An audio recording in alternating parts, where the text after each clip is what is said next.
Monday night. It is Monday night. We skipped last night. We had some technical upgrades. So let me know. Give me a sound check. Give me a mic check. Give me a video check. Let me know how it is right now because we're getting ready to kick it Monday night. SFMF Live Monday. I have the producer started the clock, which is in an area that I can't see it. And we got the video going up on the big screen. So Monday night. And remember, I'll tell you right now, remind me halfway through the show, no Wednesday night show. No Wednesday this week. Every other week we'll do Wednesday nights, but not this week. So Monday night, and then we'll be back next Sunday. We will be back next Sunday. It'll be back on. Sound and video is clear. Thank you, Jared. All right. Let me know. We shouldn't have any buzzing. I think we've worked out the problems. Good evening, Sergeant Major. Welcome back. Good to see you, John McJunkin. Jake, awesome. Texas. All right, good to see you. All right. Sound. How's the sound good and the lighting's good? Get it. What's up, Adam East? Jordan Hammond. Just want to tell you, you're one of my heroes, and I think thank you for serving our country and also motivate me to be a better person. That's what we're doing, Jordan. That's what we're all here. Thank you for saying that. Appreciate it. Because that is why we created this community of like-minded warriors. That's what we want to do. All right. Coming in 5.0, says John McJunkin. All right. I'm excited. It's a Monday night. We've never done a Monday night. It is for yesterday. So God bless everyone. Yesterday was Sunday. Hopefully you got your church in. You spent some time with Jesus and you thanked the for everything that he's done and will do and has been doing for us. We had a great church session. We watch online when we can't go in. Had a great one. OG, Semper Fi, brother. 1775, Ray from Queen, information. Good to see everybody. No. Can you put that over there? All right, we're already getting a roll call. So roll call, everyone. Fall in for formation with Ray. Hello, good morning. Erica, where are you that it's morning time? Because it's evening in the United States. Amanda, down the line. Arnell. Cheers, everyone. And what are you drinking? Don't forget, let us know what you're drinking.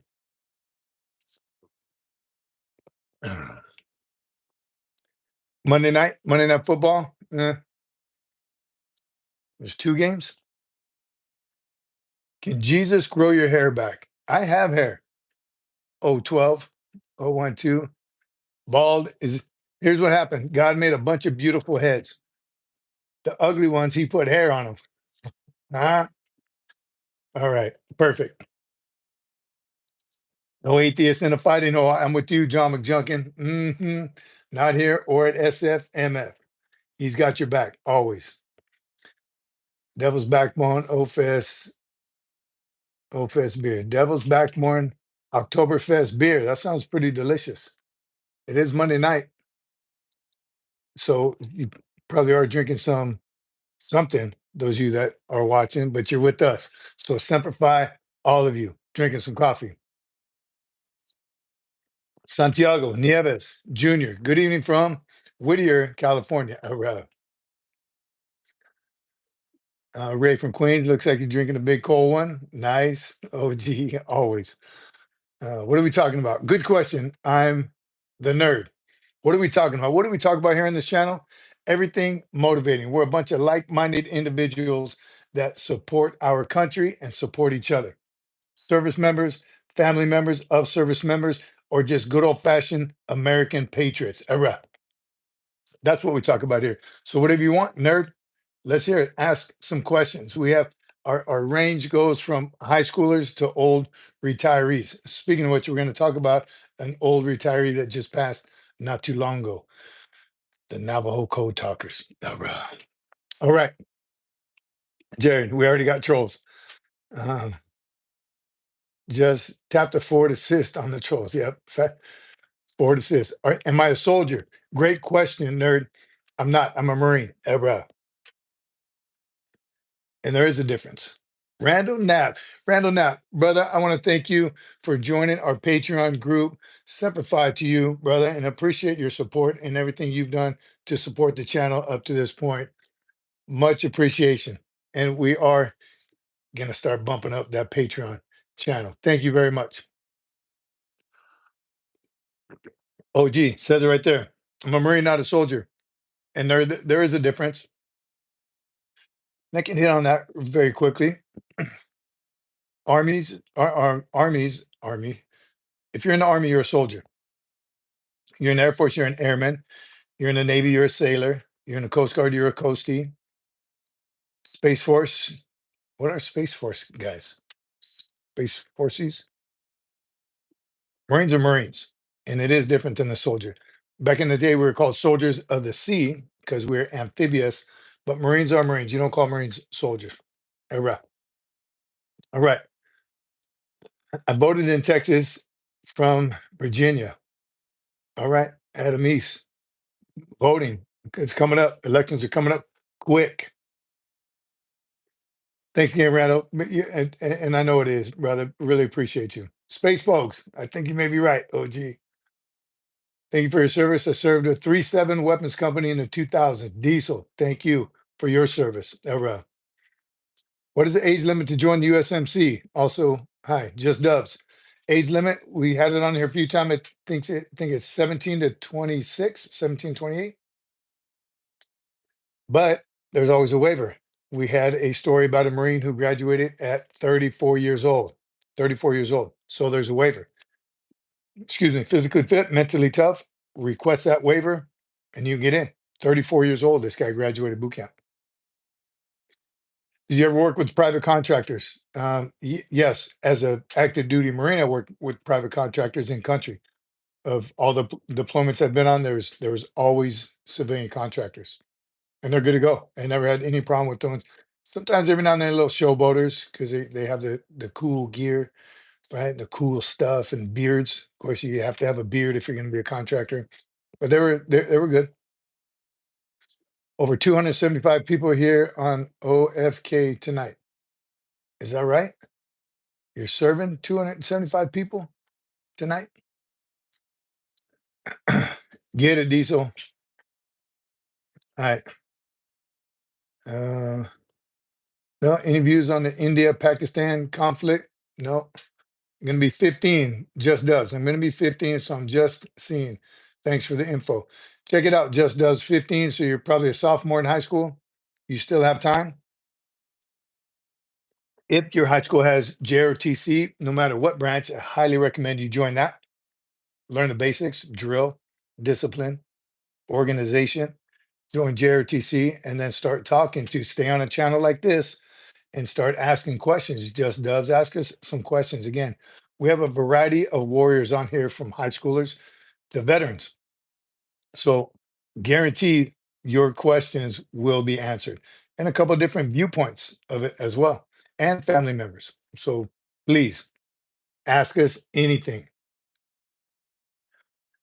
Um, we don't get into politics. Whoever asked about the India and Pakistan, yep, they can deal with it.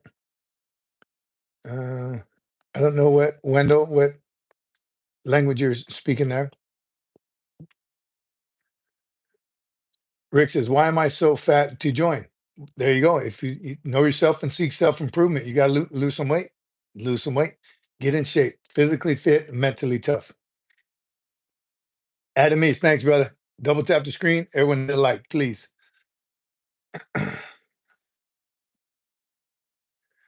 Thug Nasty, do you really think signing up for the military to fight a rich man's war is honorable? I think protecting my family and everyone around me is honorable. Yes. Serving my country, 100%. What do you think about now? The Marine Corps allows beards and mustaches. I think the Marine Corps people, I didn't catch the rest of that, but we haven't allowed beards yet. I know there's that one Sikh that had the special something. I don't agree with adjusting any of our standards. That's what makes us Marines because we are different. I think if that's what you want to do, your religion calls for long hair, beards, turbans, whatever your religion calls for, join a service that does allow it. The Marines don't, and it needs to stay that way. Comment from an NCO wife, Mrs. Murrin, and I missed it, brother. When's the last time? Again, these are going fast. My daughter's in JRTC program, college, her second ROTC in college. Second year, she did 4 years of high school, and she said she'll be signing up full duty in February. I'm very scared for you. First of all, very proud of her. Awesome. Floho. Amazing. That's great. JRTC, I'm sure, helped her in ROTC. And yes, the ROTC program is designed. She's going to be obligated service to serve her country. Do you know what branch of service she chose? That'd be interesting. Santiago, stationed at Camp Horno 1-1, Camp Pendleton, 1975. Got it, Santiago. Glad you're here, brother. What division do I join to get trained to fly some of those crazy jet packs they have? It's got to be Space Force or Air Force if they really are, if that's going to be in use soon, which I know they've probably been testing them for 50 years. Whatever we see now, technology wise, has been around for decades. They're just barely now showing it. Once they perfect it and decide what they're going to do with it, that's when they bring it out. Technology, like cell phones, baby's been out forever. There's another private contractor question. I didn't catch it all. Matthew Asgrant, good to see you, brother. Welcome back. Missed your live content. Missed you, brother.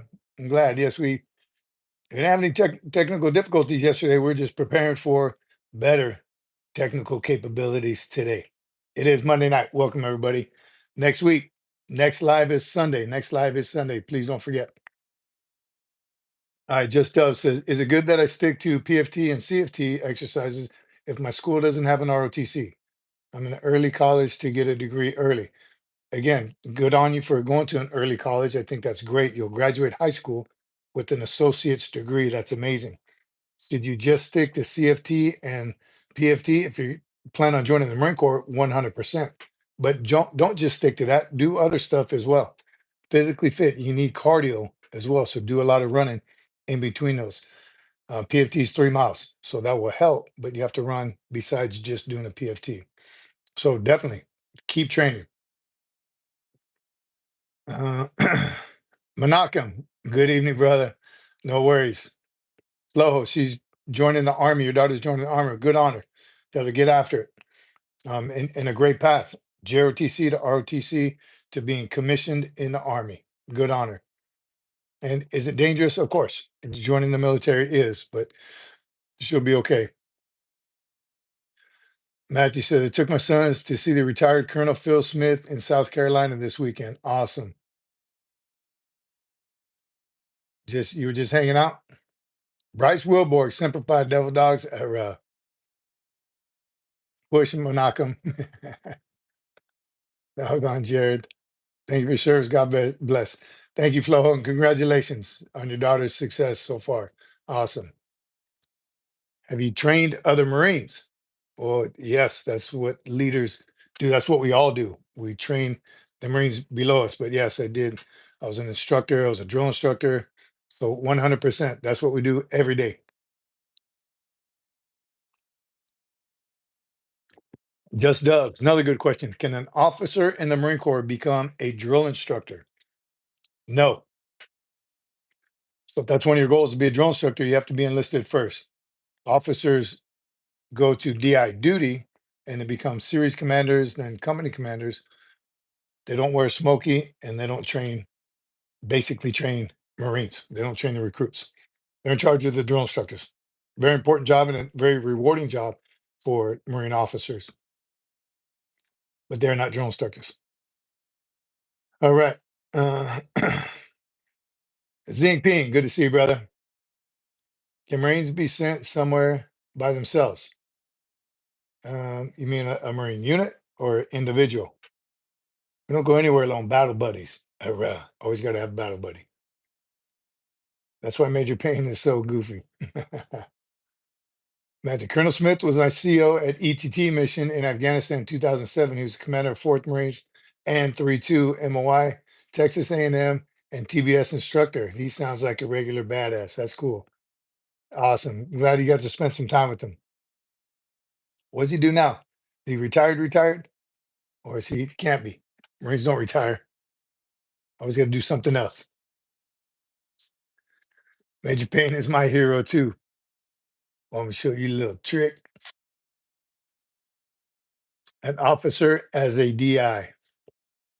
Doesn't work. I think I told y'all this story about a series commander I had. Awesome Marine officer. Kept in contact a little bit over the years. He was my series commander. I was a senior drill instructor on my last cycle. He wanted nothing more but to drill the platoon. And we all know officers can't drill. Any officers there? Let me have it. Officers don't. They're not drill instructors. But he could drill, and he always wanted to. He would call cadence. I'd catch him, right, singing cadence when he thought he was alone. Always asked me if he could march to the platoon. And of course, the answer is no way in hell because you're an officer. On my final drill evaluation, my last cycle, I was getting ready to go back to the fleet. We finished up. The boys did well. We ended up taking first and final drill. And I parked the boys. When you say fall out, the green belt, the J, he falls them in and he takes them back to the house. You go get debriefed by the drill masters. So we finished platoon halt, turned him over to the J, and I called the series commander out, Captain Pauly at the time. Come on out, sir. You got him. He said, what? I said, you got him. March him back to the house. He's like, no way. Right face. Killed it. Lois started singing songs, big and proud. He got like 4 inches taller. His chest came out, marched him back, not all the way to the house, but a couple 100 feet, and I stopped him. And then I proceeded to get my butt chewed for allowing a officer to march the platoon. But it was worth it. It's worth it. Every time we see him, I saw him, I think about a year ago. That is our number one topic. It was awesome. All right. Everyone hit the like button. Like button. Thanks, Flo. Appreciate you. Uh, Joe Castilla. Sunfire, I'm not sure you remember me.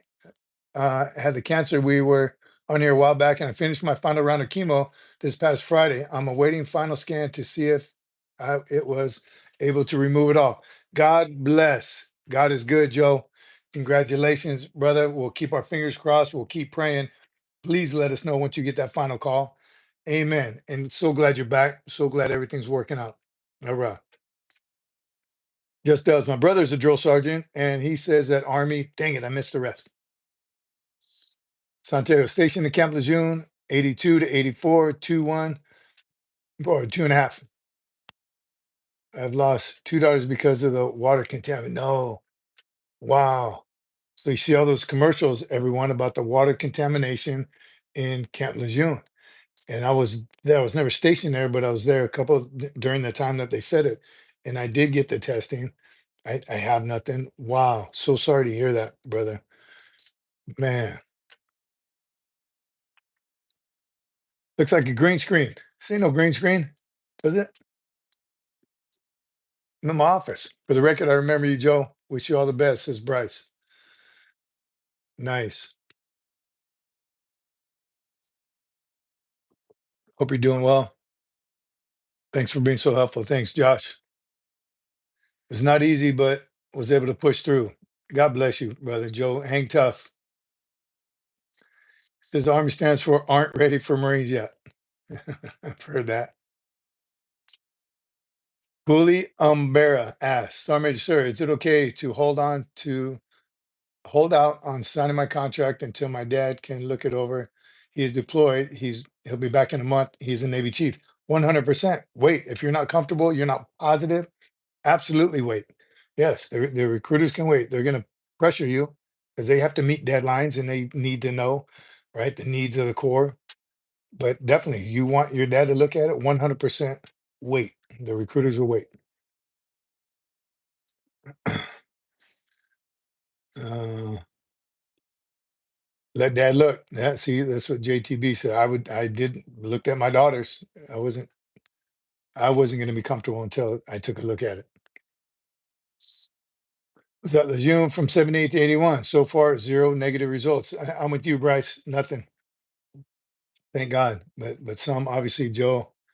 I mean, some of you were affected by it. That's horrible. Zing Ping says, any Marines having a hard time getting old? I work out hard, eat right, and run 4 days a week. I feel like I'm losing my edge and getting soft at 58. First of all, you're still young. 58 is still young. Creeping up there soon. But I think everybody's body is different.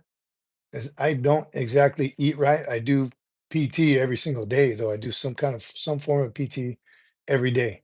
And I gotta say, I feel pretty good. It takes me a little longer to get up in the morning. All those years of people telling you stretch before you work out, stretch, make sure you hydrate the night before, stretch and hydrate. And I didn't listen to them because they were old and what did they know? I wish I would have listened. And now I stretch before I work out. I hydrate much more than I did back then. So yes, Xing Ping, you ain't the only one, brother. We have to take care of our bodies, right? It takes a little longer to get up in the morning. When you bend down to tie your shoe, you kind of, is there anything else I need to do while I'm down here? Because it's not easy getting down there or getting back up. So it's not easy. Look at Jerry says, we all get old.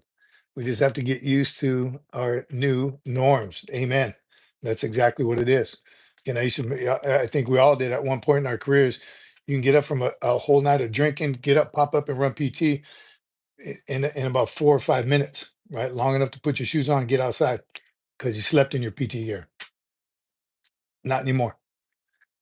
I'd love to join the United States Coast Guard, but I'm not going to make it due to, man, comments coming quick. Hydrate or die, 1 gallon plus a day of water. Matthew, I've heard that. My daughters drink that much water.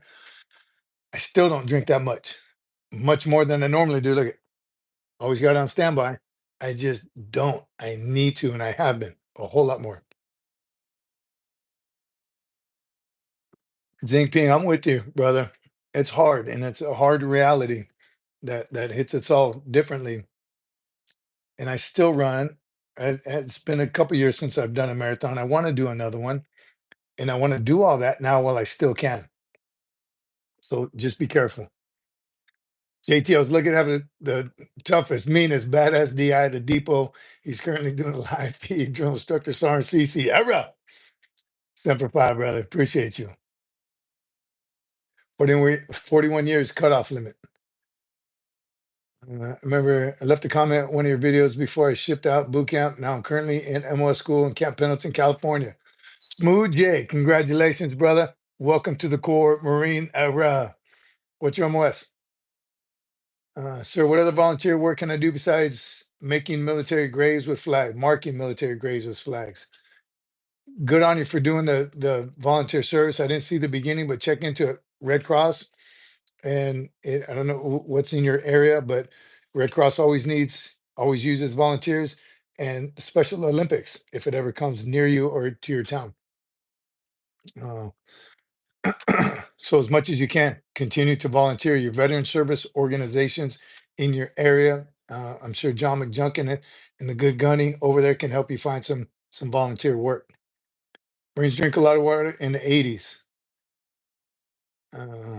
08 33, 08, 08. What is an 08? Smooth J. Artillery? I don't remember what 08 is. All right, Sam Fry, I'm going to go study for my TSI. Have a great night. God bless, man. Just dubs. Get after it. Continue studying. Santiago, I'm proud grandfather of 28. I stay young because of them.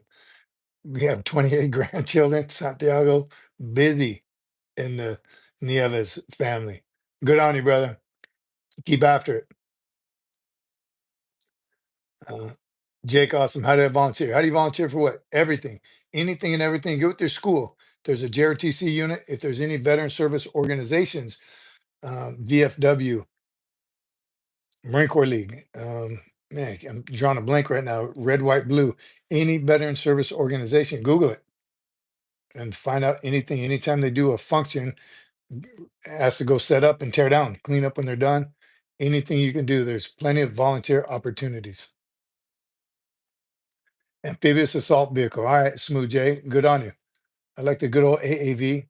Spent some time in them as well on deployments. Even drove one down Route Diamond in Iraq. Crazy. Joshua Garcia, 1371. Backbone of the Corps. Here's mostly water. I'm with you, Randall. So is coffee. Excuse me. You graduated, Jake. What'd you graduate?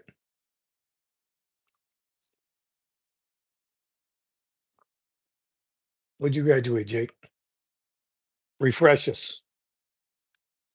So I'm the one doing the love strings. I'm hoping they catch him. Have a good night. I have two beautiful children that need me, and I'm a single mother. Get out there, Shiloh. Thank you for joining us. Take care of them kids. God bless you. American Legion, AMVETS, yes, American veterans, all those. Uh, how'd you graduate high school already, Jake? We're in the second quarter. We're in the first semester. Did you graduate early? Manuel Alvarado, present, all present and counted for. All right, man, you guys hit it off. Running. Awesome. It is Monday night. Thank you all for being here. Um, our constant supporters. Doc, thank you for all the supers, the super chat. Appreciate you. Dr. Gimpy from Canada, Ray from Queens, Randall. God bless all you guys. Thanks for always being here. Jake, where's Carl? Anybody see Carl Green tonight? Simplified to you all. Appreciate you. That's what keeps us going. So a little down, a little sad sack yesterday because we couldn't go live yesterday, but I'm absolutely glad that we were able to hook it up for tonight. Glad the sound, audio, visual is good, and we are kicking it. Right, Monarch, where the mods at? Hmm. Gerardo Quiones says, I want to switch back to the Marine Corps from the Army. I want you to as well. So you were a Marine, went to the Army, now you want to go back. And I've heard that story a bunch of times. Army loves to take Marines, but how do you get back? Once you leave the Marine Corps, it's hard to get back. Once you go, we talked about this, going from active duty to reserve in the Marine Corps, it's hard to get back. So good luck to you, Gerardo. Don't stop. Don't stop trying. I've never heard of that. I don't know if anyone has done that from Marine to Army back to Marines, but the grass ain't always greener, right? And you miss the Corps. Jordan says, were you stationed at Parris Island, South Carolina, or stationed at MCRD San Diego, Hollywood Marines? I went there as a recruit and as a drill instructor. Ever. Been to Parris Island a couple of times. I like it. It's cool, but obviously no regrets. San Diego. Watching from Courthouse Bay. Joshua Garcia, Courthouse Bay. Spent some time there. Engineer school 3 different times. And I know it's come a long way. The gym, for instance, used to be in the theater, which is not even there. It was in the back stage on the theater. It had some old junk weights back there. I know it's changed a lot. The E Club was small and crappy. It was an old Quonset hut. So I know it has changed. It's changed quite a bit. Yep, I'm with you, Menachem. The moderators are going to pay tonight. Production team is going to pay. Burpees. They're doing 249 burpees for the Marine Corps birthday. Monday, November 4th is the 30-year mark for your first recruit graduation. That's when you graduated November 4th. 30 years. Damn, you're getting old, JT. Wow. Some good times. Good times. That was I want to say that was the best platoon because you're here and I'm talking to you. But definitely I think every drill instructor's first platoon and maybe their last platoon. I had a couple honor platoons in there in the 8 cycles that I did, but definitely the first one I'll never forget. So it's new, it's green, didn't know what I was doing, got in trouble a lot. And then I figured it out. And then the rest were kind of smooth. And then your last cycle, because it's your last cycle. But thanks, JT. You're engineers up. Jared says, I haven't been to North Carolina since '92. I don't like North Carolina in December. So of the 3 times I went to school there, 2 were summer and 1 was winter, and the winter was miserable. And that was my first one as a new Marine, engineer basic school. And I'm with you, Jared. It was freezing cold, especially being from California. It was freezing. And I think another butt chewing I got. Welcome to the Corps. Welcome to engineer school. We're in a formation outside, and of course they were making us stand there do nothing. The hurry up and wait. And we got issued beanies, but we weren't allowed to wear them in formation. I just happened to be in fourth squad in the back where nobody could see me. So I thought, so while we were waiting around at parade rest, I put my beanie on, was staying warm. And of course, that the staff sergeant saw through everybody because they got laser eyes and he saw me with the beanie on. And of course, I had to go get in the PT gear and I stood in formation in PT gear and froze my you know what's off. All right, Poolee asks, Ibarra, I'm off to boot camp in November. My dad is my only family member left and he's sick from heart disease. Will they inform me if he calls? Sorry to hear that, brother. Sorry to hear about your father and prayers up to him. But yes, you will be notified if there is an emergency. And if something were to happen to him or just go into the hospital, you will be notified. And if it's serious enough, you will go home on emergency leave. It's up to your command and you. And the situation, every situation is different, but you will definitely be notified. Make sure that your emergency point of contact information is correct. Jared, freezing and wet right now to the Daggum River, next to the river. Mm. I'm telling you, that cold weather, we talked about it quite a bit here on when would you rather go to combat? When would you rather go to the field? In the summer or winter? Again, depends on the location, but a winter in say Bridgeport is horrific. But then again, summer in Bridgeport can be pretty freezing, be pretty freezing as well. But I'd much rather be hot. Uh, Most of my deployments, some went through summer and winter, and believe it or not, the desert. Those of you that don't know, the desert gets cold. There's nothing to block the wind, so it's that freezing wind that cuts through. 29 Palms gets cold in the winter, and that's a big desert. Blazing hot in the summer, but freezing in the winter, like your toothpaste freezes, kind of cold, and that's miserable. You don't want to do anything. Santiago Nieves says, I'll be attending the Marine Corps Ball on a cruise from November 7 to 14. The port will be Tampa Bay to the 250th Marine Corps birthday. Awesome. That's going to be a big one. You know it is. All Marine Corps birthday balls are big, but the 250th is going to be huge next year. I'm looking forward to that. That is awesome. Joe Castillo did Bridgeport in the winter. Nasty cold. Nasty cold. It is. It certainly is. Jared's a desert rat. So I like training in Cali, but cold weather training in India was terrible. Indiana was terrible. Teamwork makes the dream work. We ever in SAS? Nope. Thank God the audio is good tonight. I think that's what you're trying to say, Zinping. Check this out with the audio. You don't see a microphone or a t-shirt tag, no microphone. So I hope it is. That'd be great. Jake Austin, November 11th, 1918, 1100. What is that? Hmm. Are you saying the Marine Corps has, did I say that? The Marine Corps has big balls. How about, when is the Air Force ball? Anybody know that? Don't you have fleas when you return? Fleas from where? The desert? Oh, World War One ended. It's like November 11th, 1918. Veterans Day, right after the Marine Corps birthday. We talking about that? Remember, Veterans Day or Marine Corps birthday is a Sunday, so we'll be live on our birthday. Can't wait for that. And then the very next day, November 11th, and also the day World War One ended, November 11th, Veterans Day. We'll be here. We won't be live, but we're gonna. I'll share with you coming up in a couple weeks what we're gonna be doing. The CC family for Veterans Day. It's pretty cool. All right. For the longest time, I thought Bridgeport was referring to Bridgeport, Connecticut. I'm from near there. Oh, no, Bridgeport, California, Menachem. It's cold. Some awesome, awesome training.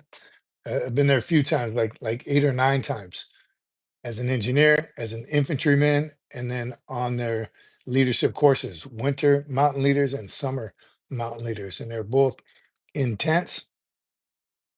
I say one of the hardest schools I've been to. McQuist was, I think, the hardest, but Bridgeport, the winter mountain leaders course is right in there with the most dangerous and the most challenging. And I remember on my after actions after the winter mountain leaders course, all I put on my after actions was I rated everything that was good, this was bad. But I remember writing, this is the type of training that you see true colors come out in people, right? That's when you know what kind of man you are. Because I saw some tough guys crash and burn. They call it the cocoon-like existence, where they're so cold and so miserable and so hungry and tired, all those things combined that they curled up into a cocoon in their sleeping bag and wouldn't move. We had to drag some people and then just get into a bivouac site and somebody's got to boil the water because you got to hydrate and you got to take your gloves off to start the stove and you got some guys that just wouldn't because they were too cold, right? So you see some true colors come out in the situation. Leadership out the window, right? Leadership becomes selfishness, and they worry about themselves.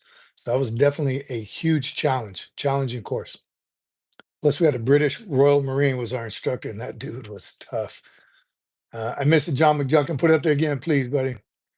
29 pounds went from 125 degrees to 48 degrees. Miserable place. Yes, that is 29 pounds. Camp Wilson, love it. The logistics the Air Force provides is the best in the world. How is it weak? Tornado? Yeah, Air Force is not weak. We dog on them, but they are the world's best Air Force, no doubt.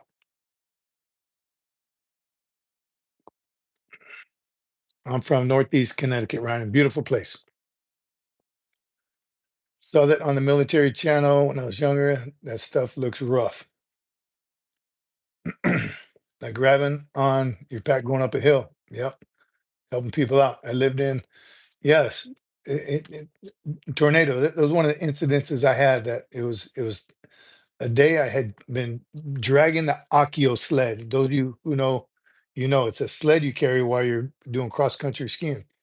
And to go up a mountain, you got to get up it, but you ain't going straight up. So you're doing what's that called? You zigzag back and forth. They have a name for it. Switchback. So a half a mile up turns into about 9 or 10 miles because you're slowly gaining um, height as you're going across. And had carried this sled for a few days already. So it's finally, hey, and I was the most junior guy there, the sergeant, and it was a staff NCO officer course. And I couldn't wait to finally get to like day 3 of my training. I said, hey, look, I've been carrying it for 3 days. Now we're going up this hill. Would somebody like to carry it? Of course, nobody offered. All of a sudden, nobody makes eye contact with you. They're retying their boot. They're fixing their gloves and fixing their skis. I said, you know what? All right, screw you guys. I got it. Carried it to the top. Another 8, 10 hour evolution. Get to the top. I said, that's it. No, no. Let me back up. Halfway up because it's hard going uphill like that. You're losing once you get to elevation. You can't breathe anymore. It's freezing. Starts snowing. It was just a miserable time. Halfway up at one of the breaks, I hear hey, Sarge, he said, can I put this in the sled? They were putting their own gear from what they were carrying. They wanted to add it to the sled already. So I would carry their gear. Well, it's a sled and there's more room in the sled. Being a team player, I would. We finally get to the top and I just unhook it. So I'm not carrying it. This is like day 5 already. No more Akio sled for me. And I didn't even have any gear in it. Had all the gear on my back. And then we took off. Right. The color sergeant was his name. Color Sergeant Bickett, hard as nails. He's like, let's go. And we took off and everybody mounted up, put the skis back on. We started taking off. Nobody got the sled. Well, so I'm like, screw you guys. I have nothing on the sled. We need it for safety and security, and it had some extra water and fuel and stuff on it. But that's when the color sergeant went off. Supposed to be tough Marines. I've heard nothing but crying and bitching and complaining the whole way up. And Cece's been carrying that sled for 5 days. Nobody stepped up. You guys are pathetic. And he just took off. And it was left up to us to kind of figure out and find out where he's going because it was snowing too, so we couldn't see. We couldn't let him get too far. But that's where I got that all I can think of, man. Sometimes I bet these guys are tough trash talkers back in their unit. But that was some true colors that came out that whole course. I was gonna say that day, the whole course. Carlos Diaz, good to see you, buddy. Sorry I'm late, but body is sore from this past week in MCRD Boot Camp Challenge. I realize I'm not 17 years old anymore. We are just talking about that. Excuse me. Talking about how did you stretch before? Did you hydrate a couple nights before? Pasta up, get some good carbs in your body, right? Did you stretch before? All those things that people told us our whole life, what you should do. But again, they didn't know what they're talking about. They're old. I don't need to stretch. I do a lot of stretching now. All right. Where is our where's our hammer? Get this clown off here. Good on you. Glad you made it though. All right. There's the producer. Hammer time. Uh, hasn't been too bad. A couple clowns, but nothing crazy. Flees from going back to Army, back to flees from going back from Army back to the Marines. Good one. Yo, what's good? SSC. Menachem's been waiting for you, producer. Great training in Bridgeport. I had fun winter and summer. So, and the point of the whole story is, Santiago, I'm with you. That was some awesome training. Going with the unit is a little chaotic because now you're moving, a couple hundred people. The summer winter leadership course is about 25 or 30. So a little more intimate training and you learn a whole lot more.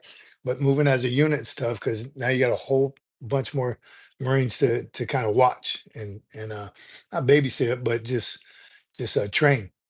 But those are good movements. I love seeing a battalion of Marines climbing up a hill. It's pretty motivating. And then getting to the top and be able to slide down. All right. Some good stuff. David Bryant, that's what Marines do, bitch and complain. I'm glad things haven't changed. I'm telling you, that's how you know Marines are motivated when they're complaining. It's when they stop complaining to you, is when you lost them. Right? That's a leadership tool. If your Marines stop coming to you with issues, you've lost them. They know nothing's going to change. They know you're not going to lead them anymore. They've given up on you if they don't bitch and complain to you. That's in the civilian community too, civilian sector. That's how you know as a leader, hey, everything must be going great. Nobody's complaining. Nope. They lost faith in you. Uh Alvarado, hey, continue that snow and sled story. Um, was there more to it? I don't remember who picked it up after that. I kind of did go off on everybody. And again, I was a sergeant, and it was a course of about 25, 30 Marines, staff NCOs, and officers, a couple gunnies, mostly lieutenants and one or two captains. But I was a junior man. And the only reason I got that course is I had orders to scuba school. That fell through. The last minute, my lieutenant's like, "Hey, sorry, we lost your scuba school, but you can go to Winter Mountain Leaders course." I'm like, "I'll take it." I didn't know what it was. I'll take it. He said, "You're going to be the only NCO. It's a staff NCO officer course. Company commander, somebody pulled some strings. They got you in the course, so you got to graduate." I was like, "Got it. I'm all over it." And I kind of went off of very, very disrespectful to everybody in that course because I was calling them all. I felt like that color sergeant. You supposed to be some staff NCOs and officers, and you're letting a sergeant take the charge. You got to be out of your damn mind. And I took off. Crazy. Had a blizzard. We spent 3 nights in a snow cave. Blizzard the first night. Everybody's hole was covered. While I was on fire watch. I was going hole to hole where we thought holes weren't digging people out, and it was miserable. Ray from Queens. I love NTA and CTA. Those are some good training areas in Okinawa. Bugs, spiders, banana spiders, spider like this big. No, I'm not afraid of spiders. I just don't like them, producer. Don't like them. They're big and they make webs to catch birds. So you're walking through the jungles in Okinawa, you're going to get tripped up by a banana spider web. Horrible. Did you do cold weather training in Norway? I did not, David. Man, I wanted to ask for it every time. After every Bridgeport trip, they're like, "Well, you're ready now. We're going to send you to Norway." Never had an opportunity. Would have loved to. Crazy because I don't like the cold that much. Less of snow, but I also like to be able to get out of the snow when time permits. Pretty miserable at times. Michael Jones, RC's and Knives. Good to see you, brother. Good evening to you and welcome. Michael's Drones. All right. So one gentleman that I did want to talk about tonight, and maybe the producer can put his name on there. I don't have it in front of me, but a Navajo code talker. This warrior just recently died. God bless him. May he rest in power. 107 years old. 107. Warrior. And what the Navajo code talkers did in combat was, again, in an effort to everyone was um, breaching each other's communication lines. So these Native Americans would use their language to communicate, and nobody could breach it. Now nobody knew that language, and these warriors, night and day, they work for 3-4 days at a time. Some of the stories of these Navajo code talkers are just incredible. The amount of hours they put in, not just hours, but that was along with fighting, because the number one target in combat is the radio man, right? You take out the communications, you can't do anything. So these warriors, was he the last?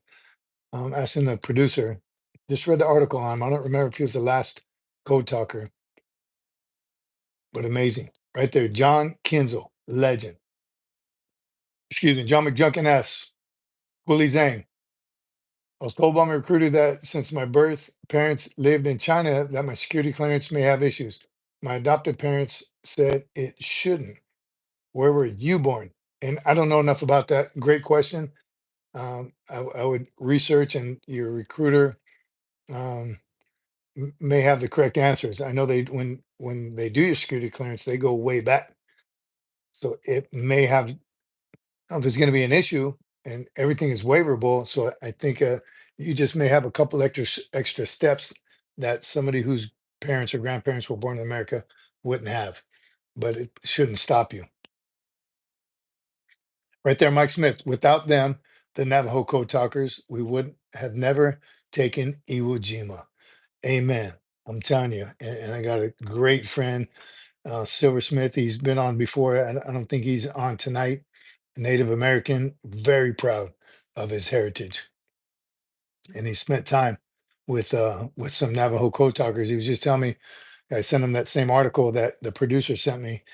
He said he's thankful that his dad would take him when he was a boy, take him to visit some Navajo code talkers and just get their stories.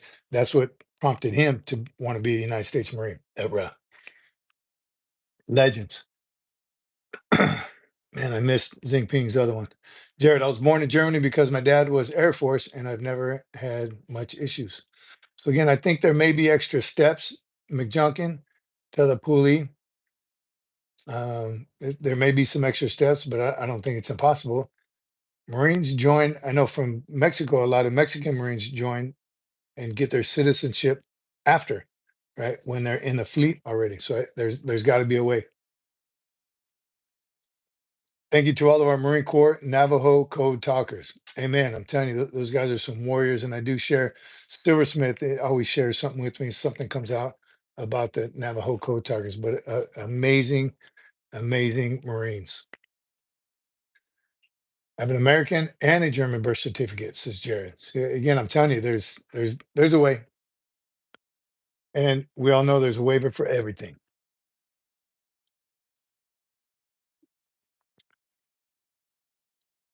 Manual. NTA. Spider webs for birds in Okinawa. Where were you in NTA? I'm telling you. Facts. Yes. NTA is stationed at Camp Schwab. Yes, just north of Camp Schwab. Horrible. Some of the bugs and things they have in Okinawa. And the banana spiders were by far the worst. Jared, so you're made in Germany. Was your dad in Ramstein? Army base, right? But at 18, I had to renounce my German citizenship, even though I'm American. It's interesting because that happens a lot. I'm sure, obviously, with American service members, right? They have kids born in all different countries, wherever you're stationed at the time. Mine were all born in America, but two in Hawaii and the other three in California. So it does. I'm sure it happens all the time. It's got to. I had dual citizenship until my 18th birthday and enrolled for the draft. Ramstein Air Force. Oh, Ramstein is Air Force. What army bases are over there? I don't know enough about the names of all of them. Reglen, Flats, Bitburg. See, my German's pretty good. Doc Holiday, Semper Fi, brother. Appreciate you. Super, super duper. Thanks, Doc. Billy Kidman, do you take steroids? I'm telling you, that is the best compliment when people ask me. No, and I never would. I don't put nothing weird in my body like that. I don't know what'll happen, pimples on my face and grow a third arm or something weird, but no, I don't. And those of you kids out there that are thinking about it, all you need, ask the producer what kind of supplements you need. Motivation. That's it. Don't be stupid. Put something foreign in your body like that. You have no idea what it's going to do to you. Wiesbaden is an army base in Germany.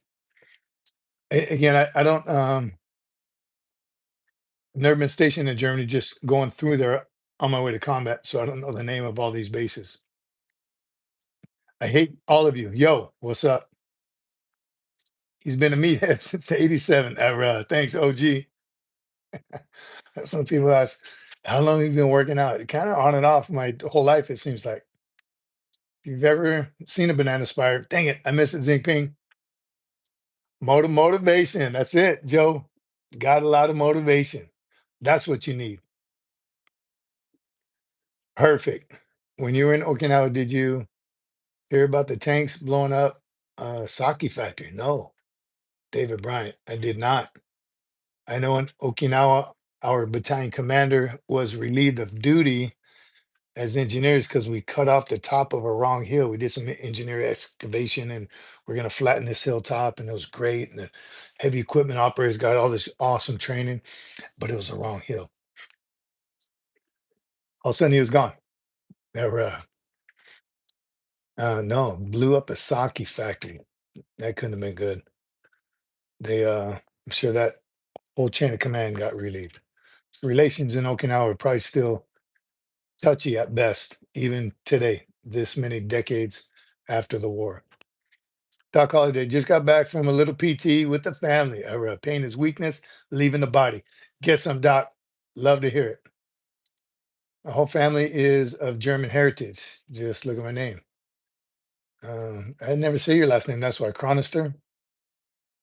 No steroids, only motivation and tacos. Is that what it said? Uh, I'm not trolling. I'm just saying there's nothing wrong with test. What is test? Testosterone? Family PT says that's motivating. That's pure motivation. Get the whole family out there. You never seen a banana spider? Look at it. Look it up. My buddy was a heavy gunner, and he walked right into one and got swallowed up in the web. He flipped out. I might have done that a couple times as well, because I'm telling you, they stop you in your tracks. You're like, it want nothing to do with that. So after a while, I started patrolling with my rifle like this, breaking every, make sure that I didn't get wrapped up in any of those. At my age, pain just hurts. CFAX, yes, testosterone. So you're taking testosterone. Again, that's of personal preference. I don't think you need anything. I take protein shakes after just because I don't eat right. But anything to you got to work out. You got to put the time and effort in. Kids today, I see too many of them. They read those ads. They're marketers' dreams. This will make you big in 30 days. So will motivation. So will determination. So will consistency. So will no days off. So will working hard. So will PT every single day. 1% better every day. Again, CFAX, I believe you. I don't know enough about needing testosterone. I just think work. I used to be scrawny when I asked the producer, the smallest one of my whole family, to start working out every single night in my room because I was afraid to go to the gym until I started putting some meat on. And I was like, okay. By my junior year in high school, I started to put a little beef on. That's when I went to the gym, and nothing but motivation. Would never touch any crap stuff to put in my body. Motivation tacos and Italian food. Eat right. Eat a lot. A hypocrite because I don't eat that great. Ask the producer that too. I eat a lot. Point man at night, or Ray, I'm telling you, nothing worse than some field ops in Okinawa. Yes, for pain and product call NRF2. Yeah, again, I don't know enough about any of that. Some good old fashioned motivation and protein. Forget the spiders. Stay away from the habu snake. Did see a couple snakes over there, not as much as they warned you about. I didn't see too many habu over there. It's a snake in Okinawa. But the rifle ahead of you, I'm telling you, you got to make sure it's clear. Ahmed, did you choose to cut your hair or like it won't grow? Genuine question. I have hair. I do. I started shaving my head when I was a drill instructor. And that's one, I wanted a fresh haircut every day, but so did every other drill instructor. So the line to get your haircut was too long, and I didn't want to take the time it took to wait in line, sit in a chair, and have them cut my hair.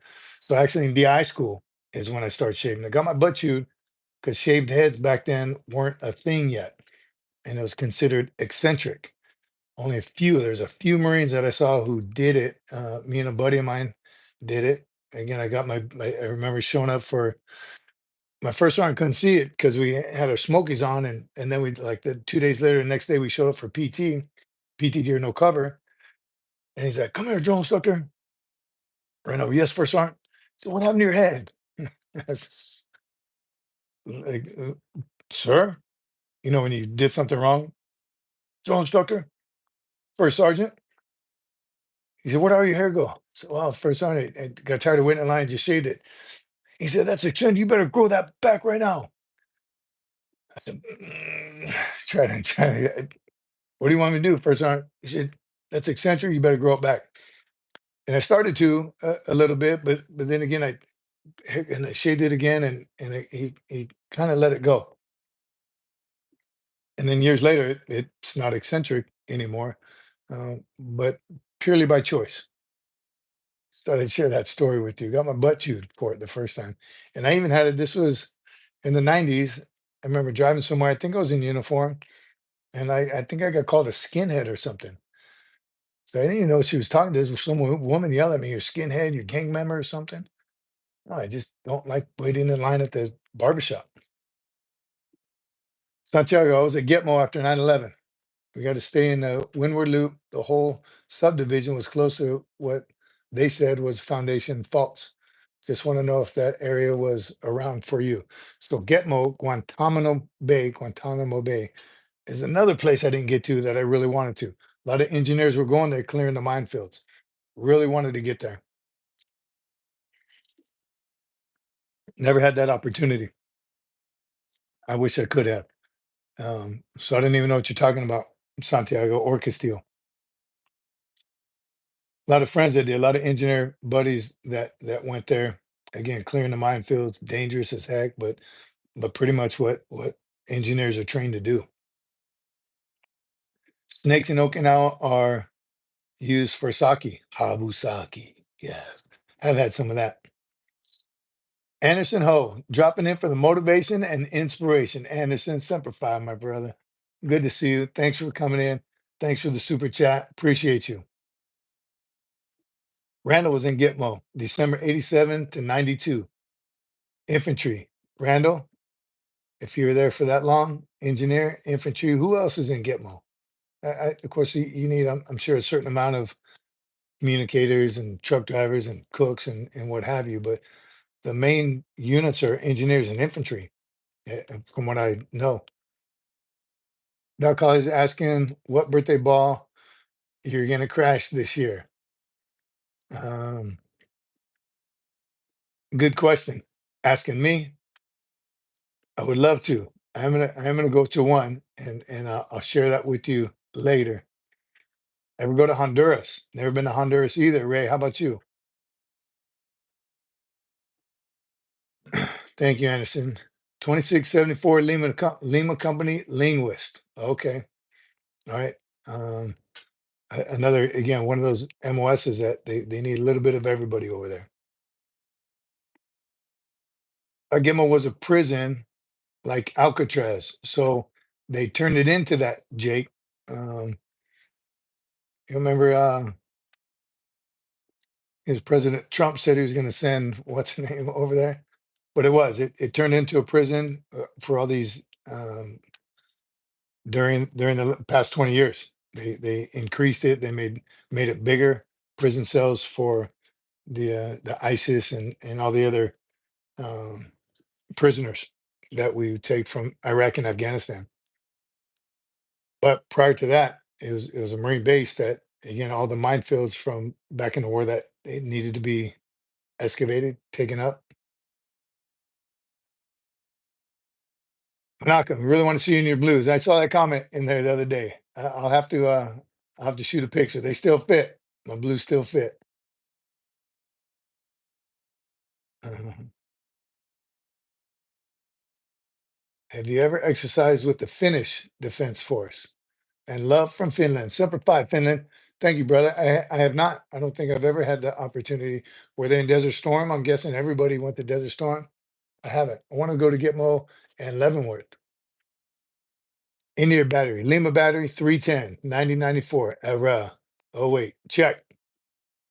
Malcolm, you can Google the SAR Major. There's photos. Just saying. Test fit. Gunny Grainer said, never been to Gitmo, but I was in South Vietnam. Is that good enough? Amen. And God bless you. Hue City. Have I told that story when I gave a class on Hue City? I just got to the Staff and SEAL Academy. Two classes that nobody liked to give for some reason, Hue City and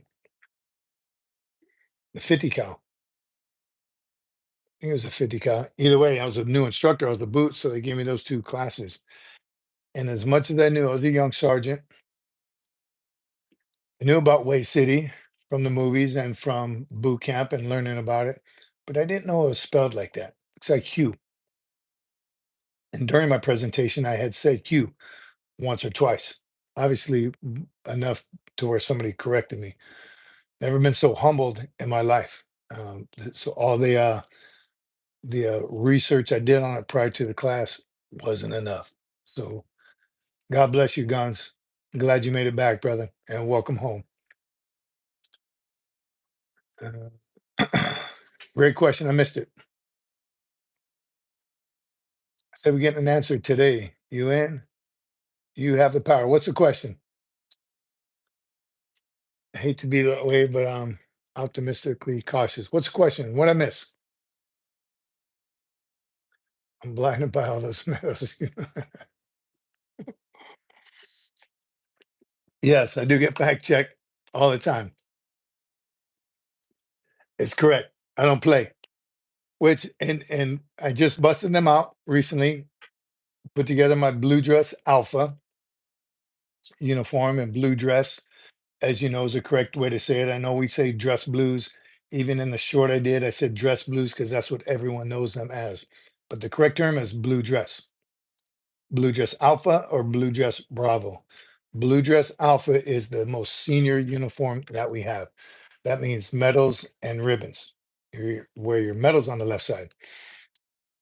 And here's what, again, over the years, I have the tackle box like most good Marines do. After a while, if you re-enlisted once, you have a tackle box with, I got extra ribbons of everything and stars and medals. Those medals will tarnish quickly. So one of the, and I think it was in Okinawa, the uniform shop in Okinawa would put them in little plastic cases with styrofoam in there to cover the medals up, which is great and it protects them, but they still mold and it probably depend on where you live and the kind of um, room that they're in. So once you bust them out, the metals, you got to polish each one. That's the anodized ones. You don't have to wear anodized, the shiny ones. You can wear the subdued, non-anodized, the ones that you get issued. Those are just as acceptable. But I was told years ago that get anodized because the rest of your uniform's anodized, the buttons, everything else on the blue dress uniform, your belt buckle, everything is anodized so the metals kind of match better. But take care of them. As soon as the ball, don't leave them on your uniform and put them back in the hanger like that. And it's a pain in the butt to put them all on. But as soon as you get back from that ball, unless you have one coming up soon, take everything back off and put it away properly. Excuse me, one, because you know where everything is and you're taking care of those and polish those individual metals. All right. Chesty puller starter kit. Nowhere near chesty. So, Major, some of us hard chargers may not have been in some of the big battles, but I was in some terrible fights at the enlisted club in San Diego. Yes, San Diego. Um, no, how about the hook and jab? Those of you in Okinawa. The hook and jab was officially called, what was that club on Camp Foster? What was the real name of the hook and jab? I don't remember, but it was the E Club on Camp Foster, nicknamed the hook and jab because there was a fight there every weekend. There happened to be a fight. Also, a fight consistently at the NCO Club on Kadena, Kadena Air Force Base. Great club, beautiful. Everything the Air Force has is great and beautiful and top rate. But there's Marines always got in a fight there. So while I was there, it was off limits. And if anybody's there now or knows anybody's, it's still off limits to Marines. There's just way too many fights. And we're all mad at the Globe and Anchor. That's what it's called. Thank you, producer. The hook and jab, the Globe and Anchor, aka the hook and jab. The Globe and Anchor on Camp Foster. Great club. We used to go there to eat as well. Chicken tortilla soup, the best. But the Air Force Base, we were all mad at the Air Force for kicking us out, but they weren't the ones that did it. The Marines made that E Club on Kadena Air Force Base off limits to the Marines. Did you ever meet Sergeant Major Dave Elliott? Mm. Producer, have I met Sergeant Major Elliott? I'm terrible with names. Anderson Ho says, I got the anodized medals from Medals of America, which is a bit more expensive than the PX at Pendleton. They ship direct to you in a nice container. I think that's why I went with this shop in Okinawa because they put them in that container. And they're not cheap either. But I would like to get one more set when I retire, and plan on never wearing it again. I'd like to have one more set. We used to hook and jab in Tar Heels by Lejeune. Is that a Tar Heels? Is that a club? That's a hook and jab club. I guess pretty much wherever Marines go and drink it turns into somewhat of a hook and jab at one point. I want to be the 15th Sin who makes it through Ranger School. Get after it. Obot 31. You can do it. Thank you, Madam Producer. I even fought on two broken legs. They weren't mine. There's some of my platoon mates. Ah, San Clemente Island bar scrap with the buds squids. In training, get some Bravo. Yes, we're banned from that club as well. Thank you, Bravo Company, 7th ESB, for getting us banned on San Clemente Island bar. Wasn't our fault. We're defending a fellow Marine. Holy crap, haven't heard the name Tar Heels Bar in 30 plus years. Wow. Is it still there? Tar Heels was a dirt little bar known for violence. Dave Bryant, Sea Service Deployment. That's all. Everyone wants to test the Marines. Zing ping. I'm telling you. Here's a story for you. This is my introduction to fight stories, my introduction to the Marine Corps. My recruiter came to, I told you about my recruiter, Sergeant McBain. Sergeant McBain hunted me down, right? Teachers, principal, everyone said, you got to do something with that kid. He's going nowhere. Took him a few months. I think I told y'all before, it took my parents a few months to sign. I was 17. My mom signed, and a couple months later, my dad signed after my dad drilled him over and over, months and months. He came to my graduation, him and another recruiter came to my high school graduation, I thought was very cool. They were in their dress blues, and we went to, I don't remember what bar in California, like a restaurant and bar type, like a Moose McGillicuddy's or something. Restaurant and bar. And it's crowded. I'm sure we graduated on a Friday, walking through. My brothers were with me, the two recruiters. And as we're going through, cutting through people, everyone's drinking and partying.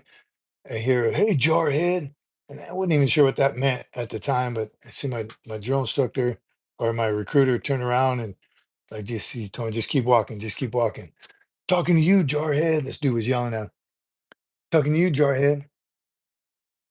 My recruiter handed his cover to the other recruiter and just ran after that dude, jumped on him, punched him in the face a few times. The guy dropped, and my recruiter just straightened out his uniform and came back and said, "Keep walking." I was like, "All right, all right." And then the second fight story, not as cool of a story.